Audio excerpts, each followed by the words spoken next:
అందరికీ నమస్కారం.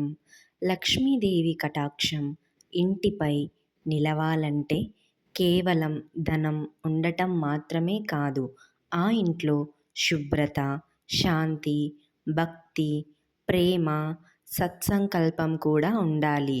ప్రతిరోజు ఉదయం సూర్యోదయానికి ముందే లేచి ఇంటిని శుభ్రంగా ఉంచి గడపకు పసుపు, కుంకుమ పెట్టి ముగ్గు వేయటం చాలా శుభప్రదంగా భావిస్తారు. ముఖ్యంగా పూజ గదిని పవిత్రంగా ఉంచి ఉదయం, సాయంత్రం దీపం వెలిగిస్తే ఆ ఇంటిలో సానుకూలత శక్తి పెరుగుతుంది. లక్ష్మీదేవికి పరిశుభ్రత ఎంతో ఇష్టం కాబట్టి ఇంట్లో చెత్త, అస్తవ్యస్తం, మిగిలిన వస్తువులు ఎక్కువ కాలం ఉంచకూడదు. అలాగే ఇంట్లో ఎప్పుడూ కోపాలు, గొడవలు, కఠినమైన మాటలు ఉండకూడదు. కుటుంబ సభ్యులు పరస్పరం ప్రేమగా, గౌరవంగా మాట్లాడుకుంటే లక్ష్మీదేవి ఆనందంగా నివసిస్తుందని పెద్దలు చెబుతారు. అన్నాన్ని గౌరవించటం, వృధా చేయకుండా అవసరమైన వారికి దానం చేయటం కూడా ఎంతో పుణ్యకరం. ఇంటి గడపకు వచ్చిన పేదవారిని లేక ఆకలితో ఉన్నవారిని ఖాళీ చేతులతో పంపకూడదు. తులసి మొక్కను ఇంట్లో పెంచి ప్రతిరోజు దీపం పెట్టటం, శుక్రవారం లక్ష్మీదేవిని భక్తితో పూజించటం, ఆవులకు ఆహారం పెట్టటం వంటి పనులు ఐశ్వర్యాన్ని పెంచుతాయని నమ్మకం. ధనం వచ్చినప్పుడు అహంకారం చూపకుండా వినయంగా ఉండటం, నిజాయితీగా సంపాదించటం, ఇతరులకు సహాయం చేయటం వంటి మంచి గుణాలు ఉన్న చోటే లక్ష్మీదేవి శాశ్వతంగా నిలుస్తుంది. ఎందుకంటే లక్ష్మీదేవి కేవలం డబ్బు రూపంలో మాత్రమే ఉండదు కాబట్టి. పెద్దలు చెప్పిన ఆచారాల ప్రకారం లక్ష్మీదేవి ఇంట్లో స్థిరంగా నిలవాలంటే ఇంటి కోడలు కొన్ని పనులు జాగ్రత్తగా నివారించాలని అంటారు. ముఖ్యంగా ఉదయం ఆలస్యంగా నిద్ర లేవటం, సూర్యోదయం తర్వాత కూడా ఇంటిని అశుభ్రంగా ఉంచటం మంచిది కాదని భావిస్తారు. గడప వద్ద చెత్త పేరుకుపోవటం, ముగ్గు వేయకుండా వదిలేయటం, పూజ గదిని నిర్లక్ష్యం చేయటం వంటివి ఇంటి శుభశక్తిని తగ్గిస్తాయని పెద్దలు చెబుతారు. అలాగే కోపంతో గట్టిగా మాట్లాడటం, కుటుంబ సభ్యులను అవమానించటం, ఎప్పుడూ గొడవలు పెట్టుకోవటం వలన ఇంట్లో ప్రశాంతత తగ్గిపోతుంది. శాంతి లేని చోట లక్ష్మీదేవి నిలవదని నమ్మకం. అన్నాన్ని వృధా చేయటం, పాలు లేదా ధాన్యాలను కాలితో తాకటం, ఆహారాన్ని నిర్లక్ష్యంగా పారేయటం కూడా అశుభంగా భావిస్తారు. ఎందుకంటే అన్నపూర్ణాదేవి కటాక్షం తగ్గుతుందని అంటారు. సాయంత్రం దీపారాధన సమయానికి ఇంటిని చీకటిగా ఉంచటం, జుట్టు విప్పుకొని తిరగటం, ఏడవటం లేదా కోపంగా ఉండటం మంచిది కాదని పెద్దలు సూచిస్తారు. ఇంట్లో విరిగిన దేవతా విగ్రహాలు, పాడైన వస్తువులు, చిరిగిన చెప్పులు ఎక్కువ కాలం ఉంచటం కూడా దరిద్రానికి సంకేతంగా భావిస్తారు.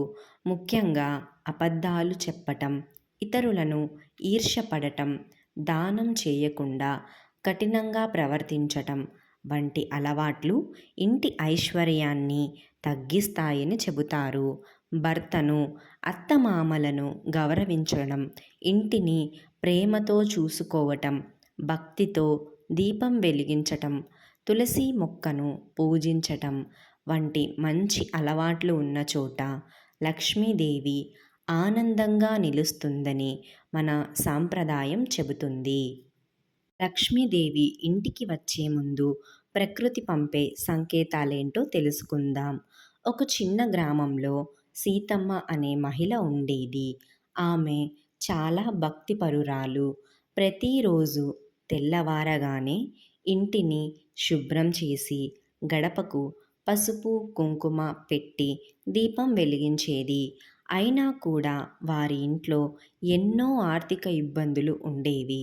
ఒకరోజు రాత్రి సీతమ్మకు ఒక వృద్ధురాలు స్వప్నంలో అనగా కలలో కనిపించి ఇలా చెప్పింది: అమ్మా, లక్ష్మీదేవి ఎవరి ఇంటికి రావాలో ముందే ప్రకృతి కొన్ని శుభ సూచనలు పంపుతుంది. వాటిని గమనించు అని చెప్పి అదృశ్యమైంది. మరుసటి రోజు నుంచే సీతమ్మ ఇంటి చుట్టూ విచిత్రమైన కానీ శుభకరమైన మార్పులు కనిపించాయి. మొదటి సూచన, తులసి మొక్క పచ్చగా విరాజిల్లటం.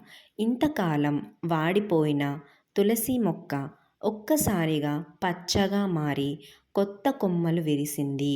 పెద్దలు చెబుతారు, తులసి పచ్చగా కలకలలాడితే ఆ ఇంటిపై లక్ష్మీ కటాక్షం పడుబోతుందని. రెండవ సూచన, పక్షుల కిలకిల రావాలు. ప్రతి ఉదయం ఇంటి ముందుకు చిన్న పక్షులు వచ్చి మధురంగా కూతలు పెట్టేవి. ప్రకృతి ఆనందంగా స్పందించటం కూడా శుభానికి సంకేతమని గ్రామ పెద్దలు చెప్పారు.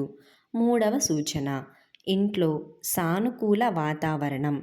ఇంతకాలం చిన్న చిన్న విషయాలకు గొడవపడే కుటుంబ సభ్యులు ఒక్కసారిగా ప్రేమగా మాట్లాడటం మొదలుపెట్టారు. ఇంట్లో ప్రశాంతత పెరిగింది. శాంతి ఉన్న చోటే లక్ష్మీదేవి నివసిస్తుందని అంటారు పెద్దలు. నాలుగవ సూచన, సువాసన రావటం. ఒకరోజు ఉదయం ఎక్కడి నుంచో మల్లెపూల పరిమళం ఇల్లంతా వ్యాపించింది. పూల వాసన లేకపోయినా ఆ దివ్య సువాసన అందరికీ ఆశ్చర్యం కలిగించింది. ఐదవ సూచన, గోవు ఇంటి ముందుకు రావటం. ఒక సాయంత్రం తెల్లని ఆవు వచ్చి ఇంటి గడప ముందు నిలబడింది. సీతమ్మ దానికి ఆహారం పెట్టింది.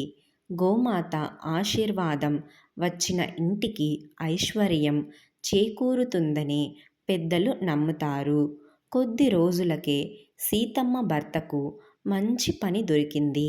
అప్పులు తగ్గాయి. ఇంట్లో ఆనందం, ఐశ్వర్యం పెరిగాయి. ఇప్పుడు ఆ సీతమ్మకు ఆ వృద్ధురాలి మాటలు గుర్తుకు వచ్చాయి. ప్రకృతి ముందుగా సంకేతాలు పంపుతుంది. వాటిని గమనించే హృదయం మనకు ఉండాలి. ఈ కథలో నీతి, శుభ్రత, భక్తి, ప్రశాంతత, దయ ఉన్న ఇంటికి లక్ష్మీదేవి తప్పకుండా వస్తుంది. ప్రకృతి ఇచ్చే చిన్న చిన్న శుభ సూచనలను మన జీవితంలో పెద్ద మార్పులకు నాంది అవుతాయి. వీడియో నచ్చితే మన ఛానల్ని సబ్స్క్రైబ్ చేసుకోండి.